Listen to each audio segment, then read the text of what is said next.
తమిళనాడు ముఖ్యమంత్రి జయలలిత మరణించిన సంగతి తెలిసిందే.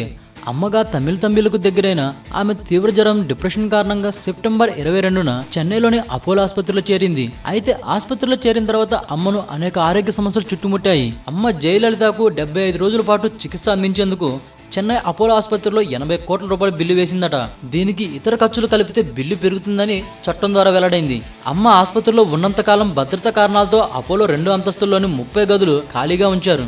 వీటికి రోజు అద్దె ₹1 కోటి. ఇక నర్సింగ్ ఛార్జీలు, రిచర్డ్ బాలే అతని వైద్య బృంద ప్రయాణం, కన్సల్టెన్స్ ఖర్చులు, సింగపూర్ వైద్యుల ఖర్చులు 80 కోట్ల పైగాని బిల్లు చెప్తున్నారు. ఈ వీడియోపై మీ విలువైన కామెంట్స్ ని మాతో షేర్ చేసుకోండి. అండ్ ఇంకో విషయం, సబ్స్క్రైబ్ చేయడం మర్చిపోకండి.